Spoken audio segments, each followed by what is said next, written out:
Hey everyone, I'm going to show you how to pin shared files in Teams. So to start, go ahead and open Teams and sign into your account.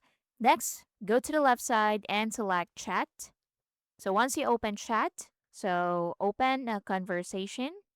So once you open a conversation, what you need to do next is to click on the file, right click on it, and you should see Pin for Everyone.